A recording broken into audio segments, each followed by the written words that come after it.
Gibraltar's property market is small, expensive and constrained by a lack of land. But despite economic downturns and Brexit uncertainty, prices have continued to rise, with affordability becoming an increasing concern for many middle-income earners. From older housing stock to luxury marina developments and multi-million-pound penthouses, the market has become increasingly divided between the low and the ultra-prime. So what's driving demand and how sustainable are current prices? Can local residents and young people avoid being priced out of the market, increasingly reliant on 50-50 ownership schemes, while high net worth investors continue to snap up prime property? And what could a more fluid border with Spain mean for Gibraltar's housing market in the years ahead? Well, joining me tonight are four experts to answer these questions and more.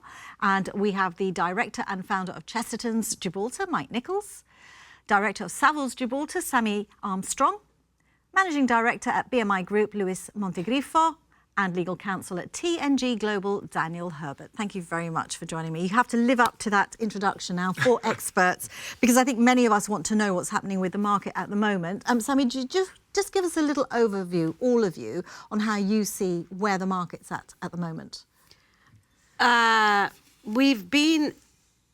We've been in a sort of hiatus, really, since the announcement of the treaty. We were sort of on a bit of a high, I believe, after COVID. And then there was a lull. Then we got all very excited in July, August, September. And then we had another lull in October. For me, the residency agreement or rules are going to be very, very important to understand exactly who we're attracting to Gibraltar. And I'm seeing a sort of, I don't know, I see sort of a slightly confused market. It's the prices aren't going down. They're not going up. They're just sort of quite flat. And I'm seeing more and more sort of a division. I think your introduction, where you say that is it pricing out some of the local Gibraltarians to the international high net worth individuals and stuff? Yes, I think we are beginning to see a little bit of that. OK, Lewis, what's your analysis? So in general terms now, I think I agree to a certain degree with Sammy. We've had an incredible period of time in the property market since I was around from 30 years ago, but specifically over the past couple of years, I think from 2019, so moving on from 2016 where it was all crazy, but from 2019 to 22, we saw an enormous growth in the property market, up to 100%, so between 50 and 100% growth in property prices, again, generally driven by demand. Post-22, I think clearly interest rates, inflation, the war, the uncertainty, and the fact that really the growth that we'd seen was unsustainable, saw a flattening of the market. And I wouldn't say it's a recession as such. I would have said it's more of a realignment. I say realignment mainly because that top end of the market that we reached in 22, probably about May 22, which hit about 10 to 11,000 pounds a square metre, which is the highest we'd seen. In fact, when 2019 the market started to pick up, the highest rates we were at were about 6,500 What's square that metre. comparable, the 11,000 a square metre, in terms of, let's say, London property? I mean, is that Knightsbridge, It depends where Kensington? in London. No, actually, it's quite an interesting question. It depends where in London. If you were sort of prime London, you're paying 60, 70,000 pounds a square metre, up to that anyway. Wow. General London can be 10,000. But no, in Gibraltar terms, clearly significant insofar as where those rates per square metre had gone to. We saw that realignment, and I prefer to say that than a recession. And I think it's really property and segments finding their space after what had been a huge growth in the market over that period of 2 to 3 years. The agreement and the announcement, and I think everyone's been waiting for that. And the closer you get to, is it happening? When's it going to happen? It's nearly there. That, I think, has probably paused and halted people from doing anything because it's nearly there and let's wait and see when it happens, what the impact is.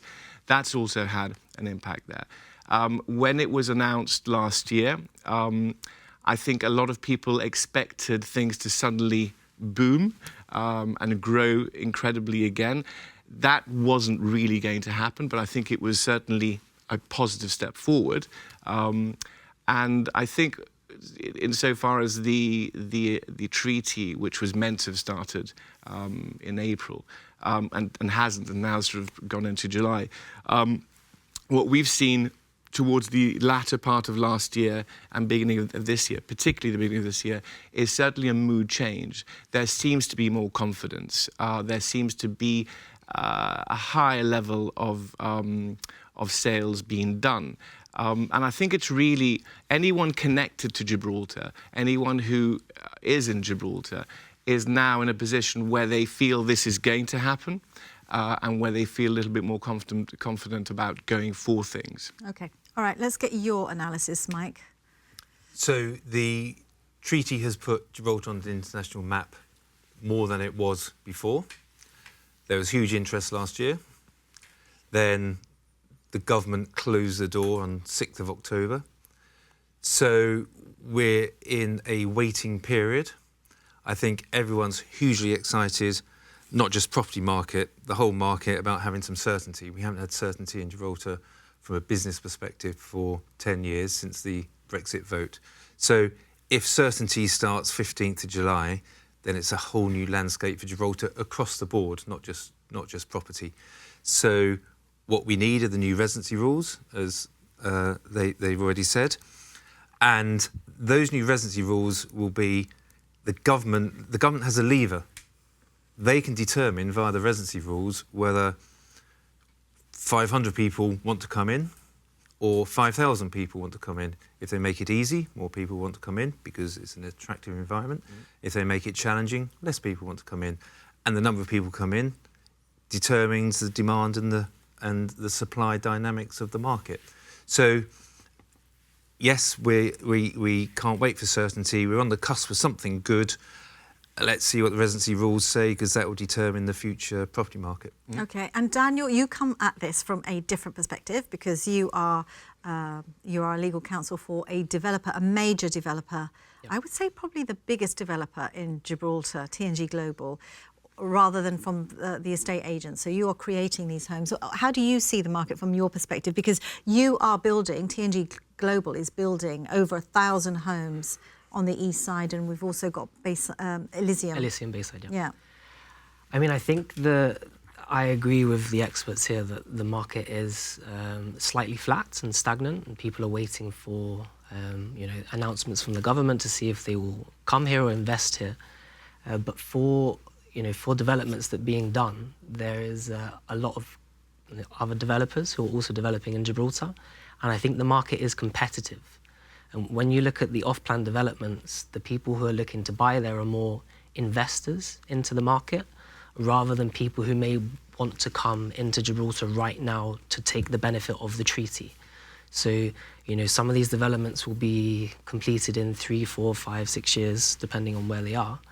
And the people that, from my perspective at least, from the developer, the people that are looking to come in are looking at the long-term prospects of Gibraltar, not necessarily the immediate impact that is happening now. Now, if I was to be sitting down with a group of friends and having a conversation about the property market, I'd be saying, those investors, they're coming in, they're buying up luxury properties, they're driving up prices in Gibraltar for ordinary Gibraltarians, and, where's it all going to lead to? So is that true? Are these investors buying these luxury properties? Is that driving up the price for everyone else? No. No? I think we've got to look. I feel and understand the sentiment, and I'm Gibraltarian myself, so I understand the sentiment that I've got young kids who are wanting to get on the property ladder, and it's not easy. But actually, by comparison to most parts of the world, we are actually quite fortunate. We do have, and we've had successive governments that have built substantial affordable housing. Most schemes. parts of the world aren't as small as we are and aren't constrained as much as we are by land. But most parts of the world don't have what we've got insofar as providing access to properties to kids as young as 20, 21, anyone who can afford it, who can go on a housing list and actually be offered a property within an affordable housing scheme where they're paying substantially under what market value would be or cost value would be.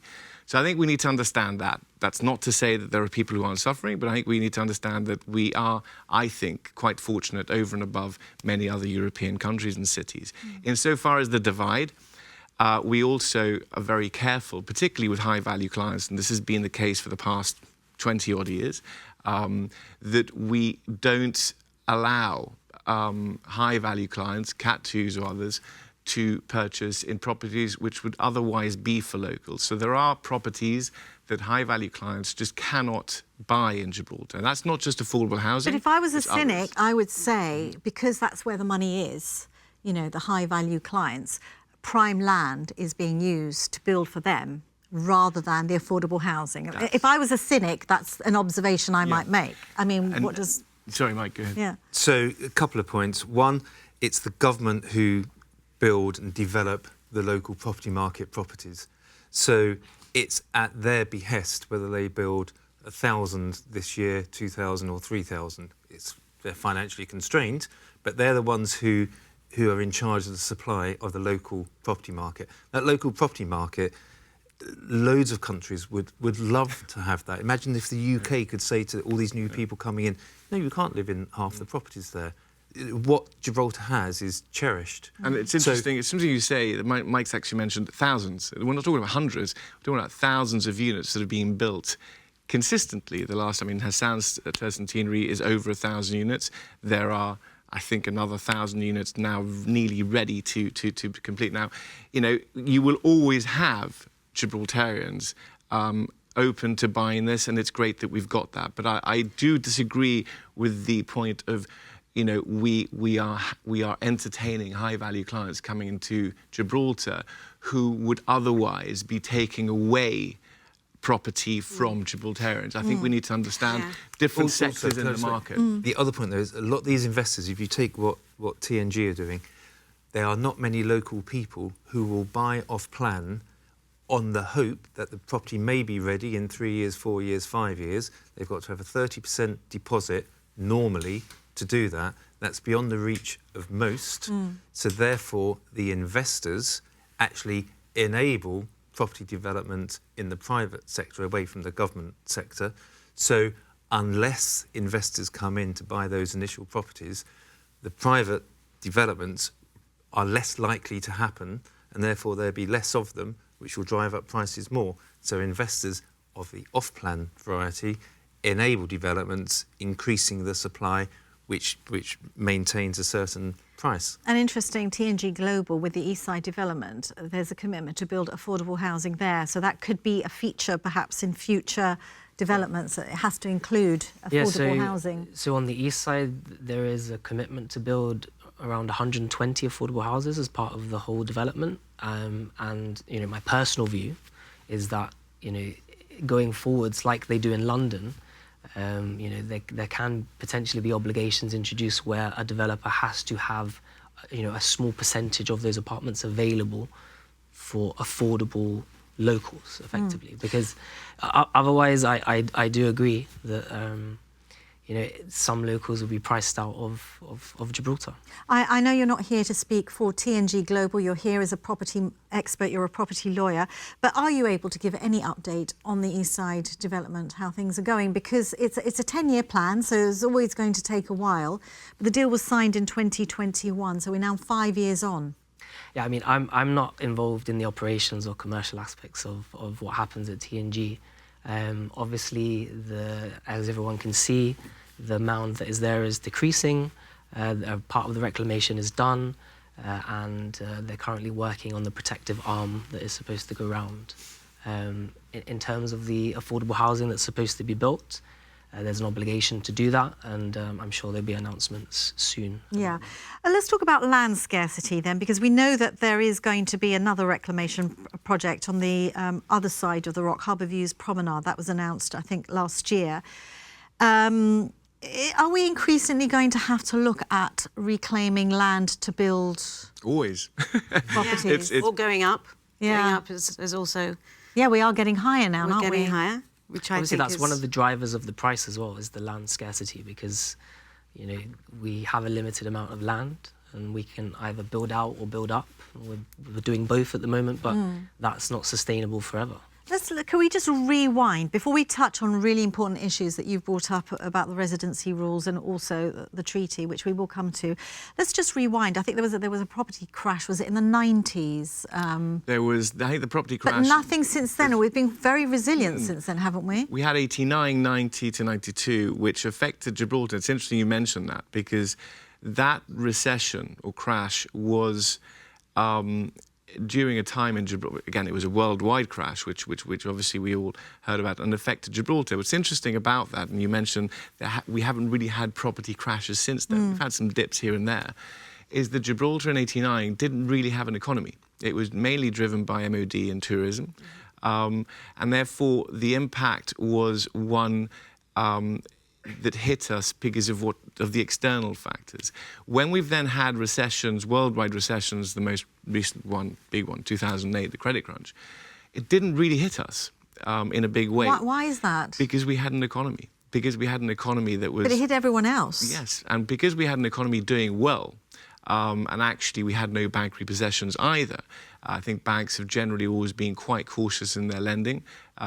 Previously, 89, 90, the credit crunch was all about lending, and lending 8, 9, 10, 12 times their salary. We remember, I think it was Freddie Mae and Fannie Mac, or whatever their names were, those big mortgage companies in the States, which led to all of this. Gibraltar actually did the reverse. We've always been quite cautious in our lending, so there was none of that. And the economy, insofar as mainly financial services, gaming, which had really started to develop towards the end of the 90s, was doing very, very well. So we were growing quite well. And unlike other economies around the world that were really hit badly, we weren't. We did have a bit of a dip in 2008-9, but it wasn't significant. It would actually turned around quite quickly. So it's quite interesting you mentioned that. We have had dips here and there, but the last big hit, so to speak, was 1989-90, but it wasn't really an economy as such. The next hit I think we've had is the most recent one, and it wasn't, again, if you look at from my perspective, the increases we saw between 2019 and 22 were between 50 and 100% in different segments. But the decrease we've had since 22, 23 to now has been 15 to 30%. So what caused that boom in between 2019 and 2022? What? Demand. Demand. Yeah, I mean, Or not enough supply? The market is there's definitely an element of demand and supply. So what you find is that developments come, and sometimes they all come at once. So they all start. So you think, okay, Ocean Village was built, came to completion, King's Wharf, and they all sort of happen. So when you suddenly get 200 or 300 units coming on the market, then you might have years, 2, 3 years, with nothing new coming on the market. And it's all supply and demand. And it's a small market. It only takes 50, 100 people to suddenly think, oh, look, Gib's an interesting place. It works, you know, gaming companies, a new gaming company comes in, and suddenly the market can change. It's very fluid. It can change very quickly. Why would a developer want to come to Gibraltar, where land is very... A developer. Why would a developer want to come to Gibraltar, where land is very expensive? You'd have to price your property at a certain value in order to make it worth your while. I mean, what is the attraction? And is there still a lot of interest in developing in Gibraltar, or is that tapering off a bit? Well, Yeah, I mean, you act for lots of developers. Okay, so from a development point of view, if the numbers work, it's attractive. It's increasingly challenging because land is expensive, and it's tough being a developer. The risks, the financial risks, are high. So look at the east side. They were selling it as one unit. They've sold it once or twice before, but it's never really happened. So it was 90 million odd. That needs a large developer with deep pockets to undertake that. That's absolutely huge. So there's only so many developers already within Gibraltar that could withstand that. So unless they chopped it up and said 10 developers have 10% each, that was going to go internationally, and in walks Daniel. Well, it was before Daniel. It was before. It was before your time, but yeah, interesting. Okay, well, let's talk about the residency rules. First of all, before we get there, sorry, why why is the housing market so important to Gibraltar? What does it say about Gibraltar's economy, first of all? When we talk about a buoyant market, you know, you've got the right balance. What does that mean? Why is that important? I think it's a great economic indicator. If you've got cranes building constantly, significantly, and we've had that significantly and constantly over the past 20, 30 years, I think it says a lot about the economy, how it means to go, and the growth potential that it has. And I think when we look at the economy in Gib, we've got to look at where we came from, where we were in the 80s, which was very much driven, again, tourism and mainly MOD. Suddenly a big change, financial services, gaming. That's had a huge impact in the potential growth. But also, we can't look at ourselves in the same way that you might look at any other normal economy. I think we need to compare ourselves to other jurisdictions which are similar to us, whether it be by nature of size, and you could maybe look at Monaco, you could maybe look at Singapore, Hong Kong, and the dynamics that they have, and the growth potential that we have. And I think because we've seen consistent growth for 30 years, that says a great deal. Generally, I say consistent growth. There have been some troughs and dips there, but generally it's growth. I think that's potentially set to carry on because of what we offer. And there are many things that we offer. I mean, English speaking, English legal system, security, financial stability, regulation, all those things are very attractive. Low tax, absolutely.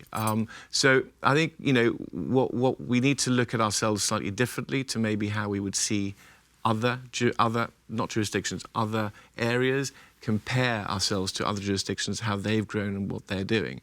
But yeah, that's... Okay. But can I just say, sure. if you take a normal person, someone who owns their property, the chances are that is their biggest asset because that's where most of their wealth is. So these people have gone out, worked hard, saved a deposit, bought a property, and it doesn't matter if it's in the private or the open market or the government residential market. They've sweated to get what they've got, and for them then to see growth, slow, steady, sure growth, 2-3% a year, their asset base has gone up. One day they leave it to their children, blah, blah, blah. So that slow, sure, steady growth makes everybody feel good about themselves and secure. Nobody would like to see their house price or their property price fall because they're losing money. You've just got to manage that it's not explosive growth because that's where things can go wrong. Okay, Daniel, I know you want to say mean, yeah, something. so having a buoyant market is good because, you know, ultimately the money flows back into the government coffers, and that allows them to build more affordable houses and provide more resources and facilities for everyone. You know, so when you're building the development, you've got hundreds of workers here in Gibraltar paying taxes. When the development completes, you've got the taxes on the profits. You've got the estate agents who make commissions. They employ people. They pay tax on their profits. You've then got furniture companies and other local businesses who then supply services and goods, and all of that flows back into the government effectively.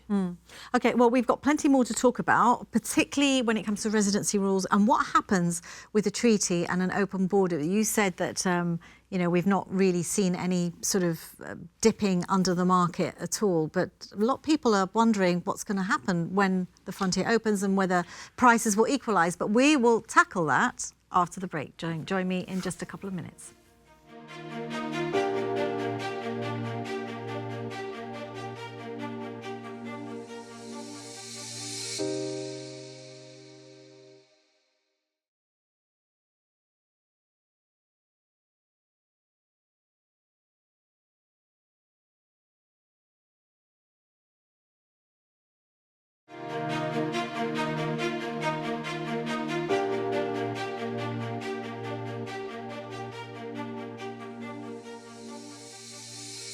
Hello and welcome back to Viewpoint. We're talking about the property market and trying to get a handle on what's happening and what might be happening in the future. First of all, though, very important question that both Sammy and Mike have raised, and that is the new residency rules. I emailed the government this week to find out when that was going to be announced. They've said soon, but of course it's something that you're all waiting for. First of all, why is it important? I mean, I know you mentioned you want to know whether 500 or 5,000 are coming. Is that literally what it's about? What Mike mentioned before, which is true, is government does have a lever And I think we've got to be careful. I think the treaty in itself, we all agree, will hopefully be good for Gibraltar. I think certainly just the certainty aspect of it from a political perspective will be good for the economy. Insofar as residency, I think we've got to be careful because of what the treaty brings into play and what residency, Gibraltar residency, gives any new resident that comes in and is allowed to come in, so to speak. I think we're clearly going to have a lot of, and we have had a lot of UK nationals wanting to apply for residency in Gibraltar because of what it brings for them insofar as freedom of access into Spain, into Europe, etc., into Schengen. And I think there's a great deal of value in that. What kind of people are they? Are they retirees? Are they young different families? People. Actually, it's interesting. There are different people coming previous to the residency pause. I think one of the concerns government will have had is, yes, pensioners wanting to come in, renting a studio, for example, or even purchasing one and having access to the GHA. I think we've got to understand that what we've done with this treaty is great for Gibraltar in the long term, great for the economy. We've also got to appreciate the benefits that we have enjoyed for many years in Gibraltar insofar as healthcare, social services, education, etc., and how population growth may have an impact on that. And therefore, having a residency card and residency in Gibraltar has a value now, a particular value, because of what it offers. So I think one of the reasons it may have taken a little bit longer to come through insofar as what the new rules are is making sure that that lever that Mike referred to is accurate. So if we open it too much, may we end up with too many people coming in, and are we then exposed and putting some pressure on the benefits that we've all enjoyed as Gibraltarians? If we make it too strict, do we then not bring in the amount of people that may be good for the economy? I think there are balances. I would suspect that from a high value perspective, insofar as Cat 2s are concerned, historically and for the past 20 years, we've had the threshold being approximately 2 million net worth. How long has that? If I can just say, that represents 1% of the UK. So that has to be changed because otherwise you've potentially got 1% of the UK knocking on our doors saying, hey guys, it's been 2 million for many, many years. Exactly. So I think that's likely to increase probably to between 5 and 10 million of investable cash as opposed to net worth. All right. Well, what do we think the new residency rules are going to say? I've just mentioned one. I think 5 to 10 million. I think. Well, I mean, we're all rumour because there's a lot of rumours going around and there's a lot of talk about it. The Cat 2 is probably going to go up to 5, which is very sensible. Of investable, not net worth. Yeah, it's always been investable, wasn't it? The 2 is of net worth. The 2 million you declare is your net worth as opposed to having. So if I had a big house I inherited. And I think that's the difference. Now it's not a question of saying, oh, I've got a property worth 5 million, therefore I'm worth that. Yeah, it's investable. And I think that's important. Right. That's one of the things I think is changing. Okay. The other Was thing. it not always investable? No, it's your net worth, yeah. But regardless of that, if that's changing and it's growing, then apart from that, I think you've got... So these are Cat 2s? Those are Cat 2s. What's important is the normal residency. So Cat 2s will have to do... What's important is how we apply the rules of normal residency. Lewis, there's a big difference between 5 and 10 million. Now, Sammy said 5 million. That's the rumour you've heard. Have you heard 5 million or 5 to 10 million? Well, there's no major difference from the point of view of its investable money. So it's actually going from 2 million net worth, which can be, I own a property worth 2 million.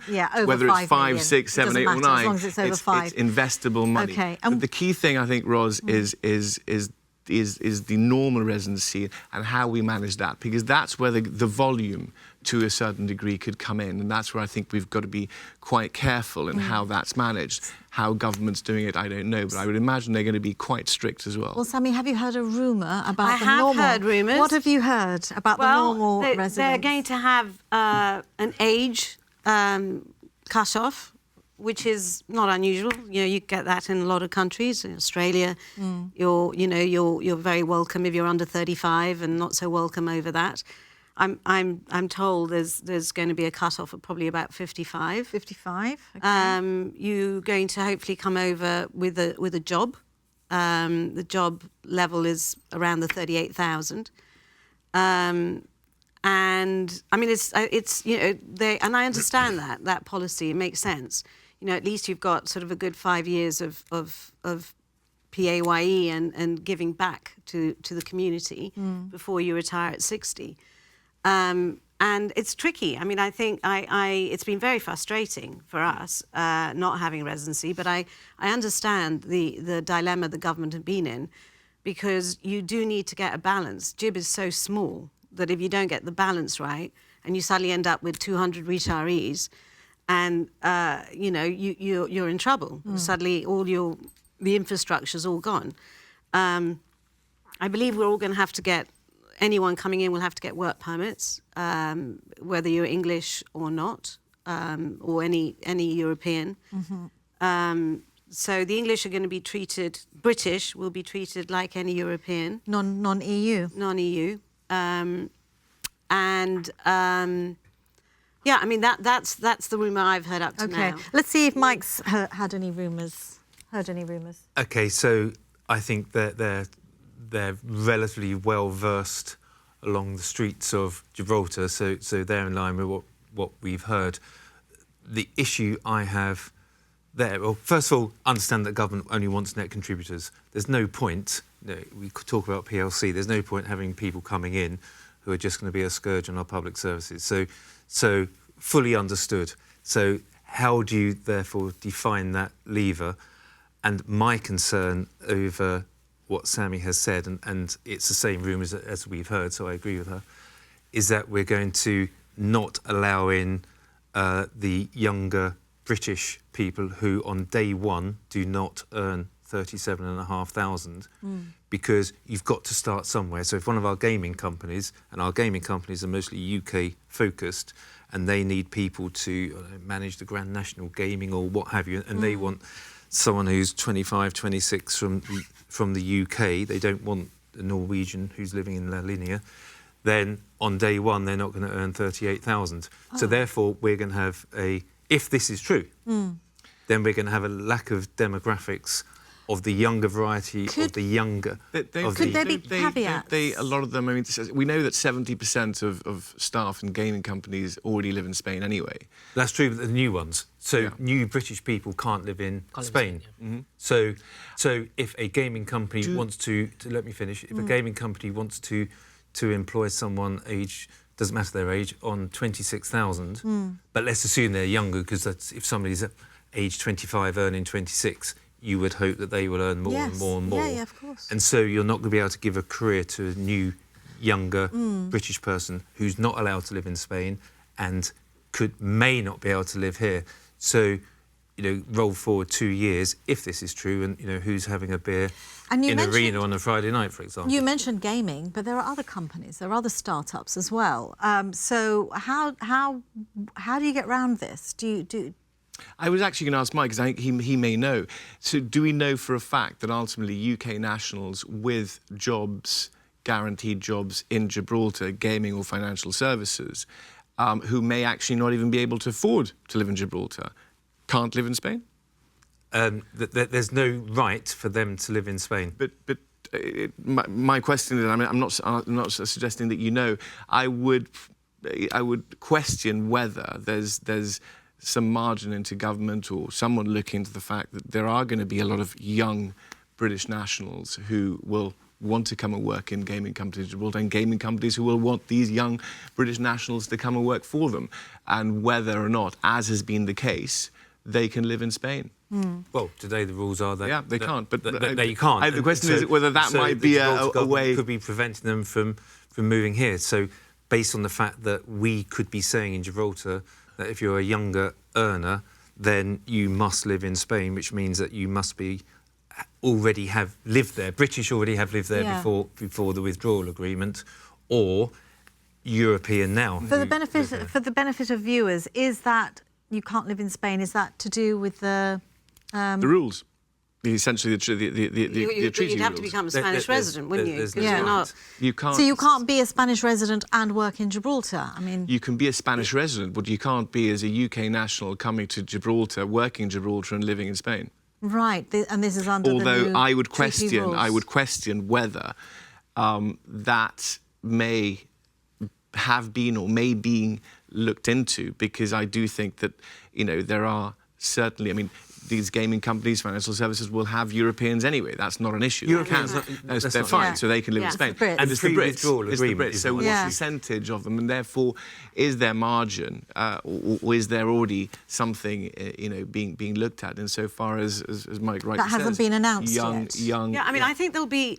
My understanding, there'll definitely be a sort of case to case sort of study. I don't think it's going to be a blanking, and a lot of them, it will be the actual gaming companies that can then sponsor that individual and say, right, I want, I don't know, Bob Smith from Norwich to come over. He's going to be earning £25,000 and he's the right person for the job. They'll be able to sponsor that. Oh, that do we know English- that for sure?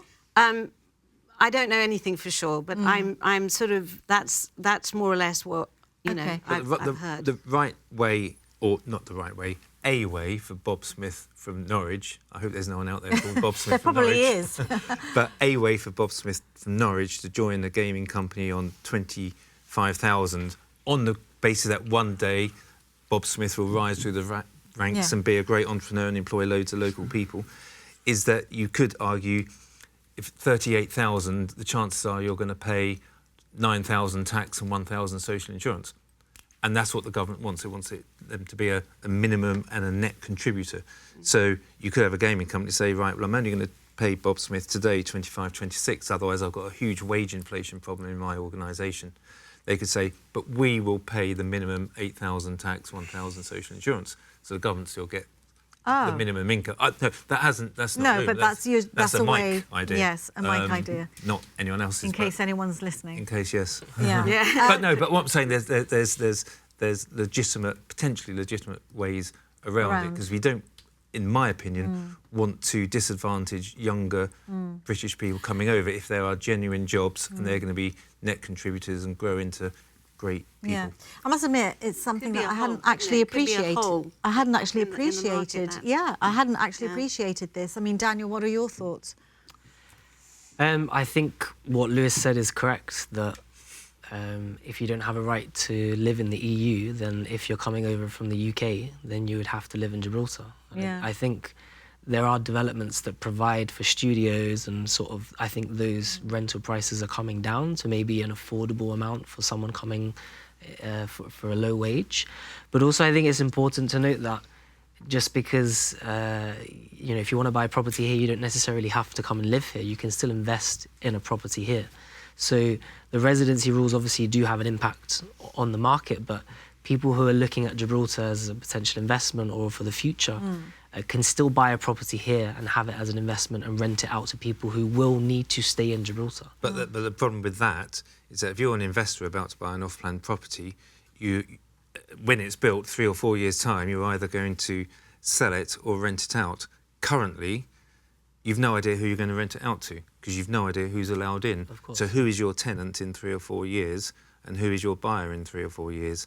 So the 6th of October pause has been quite damaging for the property market. I understand all the reasons why, but it's been quite damaging, and it can't move back out of its hiatus until Yeah, we have we've these lost rules. we've lost quite a. I mean, I've had quite a few situations where we've had, young couples coming in with a couple of kids, put them into school, and then been told, look, you're not going to be able to get residency at the moment, and they've actually felt, oh my God, I've overstayed my welcome. I've actually been here now for more than the 90 days. So even if you're English, and they've had to go. They've had to leave. I've heard stories about people who've sold up in the UK and have come to buy in Gibraltar and to settle down here, only to be caught in this, last Yeah. November was it? Yeah. Yeah, In I think October. one of the And that's reasons... true. It's true. And that is true, yeah. It is true. One of the reasons that they paused it was because we were at the cusp of having a lot of people from the UK coming over, and I think that's where we've got to balance it out. We all want to do well within our work, and we want to see the property market do well, whilst at the same time we all want to make sure that Gibraltar continues to also as a community do well and enjoy the benefits that we so have enjoyed for many years. And I think there's that balance. And therefore, I think, as we all agree, if we are in a situation where we can not choose, but certainly lever and balance the criteria for those coming in, which benefits those coming in as well as Gibraltar Inc. I think that's the aim. Whether they get it right the first time, and we'll see. And I do think that the rules are out very, very soon. But I think the dynamic is all about making sure that we protect Gibraltar insofar as what we've achieved and what we enjoy, whilst at the same time making sure that we bring in the right people. There's going to be a lot of, there's got to be, the next year, the next 12 months, I think is going to be very interesting. Because there's an element of, I sort of say, if you've got this little red card, it's like the Willy Wonka chocolate wrapper. It's like, to me, it's like, oh my God, it's so precious, because that little red card, basically, theoretically, I might have it wrong, allows you to move around Europe with very little. I do feel fortunate, as I'm sure you do, being a red card holder and having that. It's wonderful. Benefit. Yeah. My son's, his has expired. He's living in London. I keep on saying to him, Harvey, go and get your red card. It's like really important. Yeah. Because this red card's going to allow us to move around. And there's not really going to be, from my understanding, a monitor or any sort of how these... How many days you're spending in Spain. Yeah, so what's going to stop a lot of the young going over and moving to Spain? Yes, you've got, obviously... But surely there are other ways that they can track you. I'm sure it's not just a passport or the EES gate, isn't there? OK, let's talk about... There's going to be lots of cameras. Yeah. Let's cameras at the border. Credit cards. So you you can't last long without a credit card. Yeah. Let's talk then about the treaty. What's going to happen when the frontier comes down? Because, as we know, property in La Linea is substantially lower than Gibraltar. So... are prices going to sort of realign a little bit? No. Is it going to go up there and down here? I'd like all your views on this. Not in my opinion. I think, Gibraltar will still, as much as there's an open border, Gibraltar still has its economy, the elements of the economy that drive it, which are financial services, low tax, gaming, etc. I think the Campo area is definitely going to benefit from the growth in Gibraltar. I think it's been designed in that way. Finally, you have politicians both in the UK and Spain, including Gibraltar as well, who are seeing through the politics and looking at the entire area. So not only are we going to do well insofar as, I believe anyway, insofar as the economy and property, etc., I think the Campo area will do so as well. And I think that's where the agreement comes into play, that it actually looks at the different dynamics of both those economies and allows them to flourish. I have heard, sorry, if I can just say, I have heard that property prices in La Linea have started, they are going up. Yeah. I don't agree. I don't agree with Lewis. Okay. I think the market will start to level up. What, between La Linea and Gibraltar? Yeah, on the bottom end, on the not on the top end, because I still think that's a very different market. If we get it right, I think we can attract a lot of high net worth individuals. I think Gib is very attractive. It's very safe. It's low tax. I think. We've just had all this issue now with Dubai. Suddenly, they're all looking at it going, oh, my God, Dubai, we thought Dubai was so exciting. Maybe it isn't so exciting. Maybe we'll go back to Marbella. Well, or Gib. Or yeah. Portugal, which is also now, not offering such attractive visas and stuff as it was. And as a jurisdiction, our problem is that actually we're so small that you get these high net worth individuals and they come over and you sort of say, I'm really interested in buying a lovely house here. And you say, OK, well, we've got the choice of 3.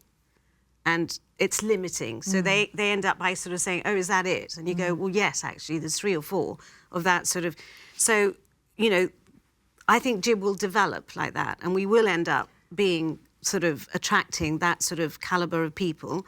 And the lower end will start mingling and you'll end up with, at the moment, people sort of say, everyone's going to leave. Actually, there's nowhere to live in La Linea. La Linea's full. So if you ring an agent in La Linea and you sort of say, look, I've got a couple of young guys here, they'll say, aquí no hay sitio. It's full. So they'll have to build and they'll have to develop it. And I do see that there will be a lot of development in La Linea. You know, if I had some spare cash, I would go in there myself. But I don't. So. OK. But, we're looking just at high net worth individuals, and I don't know, but I don't think everybody wants Gibraltar just to be a jurisdiction of high net worth individuals. So we actually need businesses and entrepreneurs. The gaming sector has just had a huge kick by the UK government, and you've got the government, the Gibraltar government, running around the world, you know, not running around the world, actively seeking new sectors, new businesses that can come here to create genuine employment and genuine growth story. Because I don't think we'll have great growth just because there's some high net worth individuals buying high net worth properties, spending a third of their time, quarter of their time here. So we've got to be looking at businesses, because only then do we attract all the employees to come here. So it's what businesses will post-treaty Gibraltar be attracted to Gib. And I don't think we know that. We create the landscape of, brilliant, we can go across the border, nearly do what we want around Schengen, sunshines, low tax. What businesses are going to come here to sustain all what we've built? I don't think we know that yet. And on the question of whether prices will start to level up, do you agree with Lewis, Sammy, or do you have your own opinion? I'm more Lewis and Sammy on this particular topic, not all topics, but on this. I think that as long as we've got businesses, we need the studios. People who earn 25,000, 30,000 who can't access the local market, they can't afford much more than £800-900 a month. They won't want to go into Spain to be a tax resident, because one day they want to earn more and they find that tax difference too high, and they want to be earning pounds in a safe environment, English-speaking local schools as they age and get married. So there's lots of reasons beyond the price of a property why people are living here, and I don't see that and bottom that will end keep the market changing. But it all comes back down to my very first point. It depends who the government allows in. If they don't allow anyone in earning less than 38,000, then who's going to rent them if they're not welcome? You know, if you look at the bottom end of the market, that's probably suffered the most since the 6th of October, because Gibraltar has said, no, you're not welcome. Cat 2s have continued to get in. So it's not the property market driving this, it's the government's lever. Government policy is driving this. OK, Daniel, what's your view? Well, I probably agree with Lewis. I think I think prices will probably go up in La Linea. I think in Gib, I don't think they will go down, but there will be some levelling between it. I mean, you know, the people that are coming over to live in Gibraltar, they won't be able to access the majority of houses that people live in Gibraltar, local residents live in, because you need to have 3-year residency or be Gibraltarian. So, you know, as long as there is still some demand within Gibraltar, and I think most Gibraltarians want to live in Gibraltar, you may want to move to Spain if you want to have a house or a garden, but the majority of people like living in Gibraltar, the convenience and working here. So I think, yeah, it will more or less level out, but I think Gib will still be more certain expensive. segments, I think we need to look at certain segments may suffer. We'll need to look at, you know, I mean, Mike says, you know, anyone who's earning £20,000-25,000 a year, look, a lot of them would have probably not chosen to live in studios in Gibraltar anyway. You're talking about £1,000 a month. I mean, that's They pretty wouldn't much... be able to afford it. They wouldn't be able anyway. to afford it. So I think that element maybe is not relevant, because they would have gone into Spain. And I think that's the key, whether there is that margin for UK nationals, not Europeans, because Europeans will be fine living in Spain, working in Gibraltar. We still enjoy them working in Gibraltar, spending time, spending money in Gibraltar as well, but not being able to afford to because they can live in, or they choose to, because, you know, I think the choices are there. You know, do you choose to rent out a studio or buy a studio? And you've got 1 or 2 kids, you can't, because it's a studio anyway, and therefore if it's a studio you can't have your kids in school in Gibraltar anyway, because you need to have at least a large 1 or a 2 bedroom. And I think a lot of people will have chosen already to have rented out or purchased in Alcaidesa, for example, where for €1,000 you can rent out a 2 or 3 bedroom townhouse. Yeah. So I think those are things that have already been happening. How the agreement now brings into play a UK national example is a different matter. But I think certain segments may not do as well. Some segments, not just the high value, middle element segments, we can talk about a Midtown, Atlantic Suites, Ocean Villas. Those areas potentially, I think could do very well, because we are going to see more people, again, working in Gibraltar, coming over. I think businesses, hopefully, once the agreement is in play, will come through. Obviously, Mr. Feetham is going out trying to attract more insofar as how Gibraltar develops. But I think fundamentally we've got to look at what Gibraltar has had to offer historically, and which I said before: language, legal system, financial services, low tax, etc. There is an awful lot still to talk about. Unfortunately, though, we have come to the end of the programme. So I'd just like to ask you all, where do you see the market going? Sammy said the next year is going to be very interesting. What are you all predicting? Looking into your crystal ball, what are we looking at over the next year or two? Daniel, you can start. Or shall we get Mike to start? Get Mike to start. Let's get Mike to start then. Go on. Okay, so I think Gibraltar will be so attractive to other people because it's edging closer to Europe, it's Mediterranean, all the other things we've said. And we've been on the map in the last 2 years in terms of the media coverage of the treaty, and a lot of people will want to come and live here.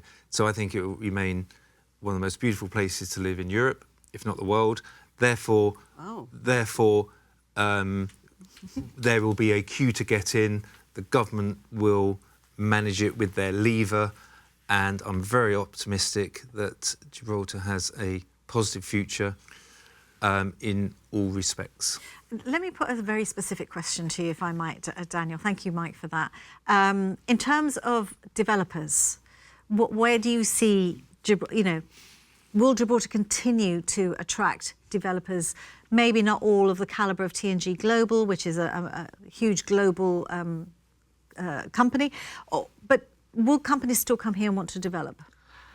I mean, I think there's a lot of external factors that could play into that, because construction costs and all different costs are going up. So if the property market stays stagnant, or the prices don't increase for these high net worth individuals, then they may not have the appetite to come here because the margins might not be big enough for them.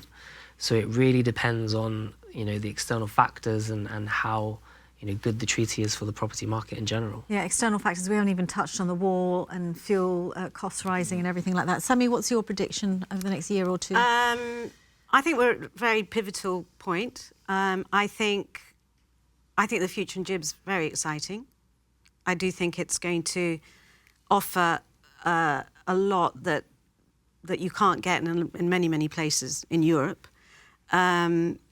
But we need to, one of the things that Mike said that I completely agree with, we need to attract business. I think business is crucial because we are, we're not a Monaco, we are a sort of financial hub, and I think we need to really concentrate on that.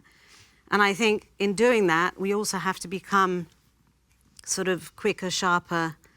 We're very, we're quite slow in you get these people who come in with businesses, everything takes a little bit too long. We need to become, much more... Speed to market, actually. Speed to market and and be known for you come to Gib, we've got lots of lawyers, lots. So many. And when do you think, sorry to cut you, when do you think those residency rules, you really do need to know what they are? When do you think they're going to be? What have you been told? When are they going to be published? Well, I was told at the end of this week, but we're now Thursday, so and that was by one of the very senior ministers. So I'm watching you. Could be tomorrow then. Coming out. Could be tomorrow. Lewis, finally you. Yeah. So look, we've been around for 30 years now. There's not one year where we've not been worried about something. And it's generally been political. Politics with Spain, etc. It's been threats on financial services, but we've done incredibly well over 30 years, but there hasn't been one year where I haven't been worried about one thing or another. So from my perspective, we've come over some incredible hurdles over the past 2-3 decades.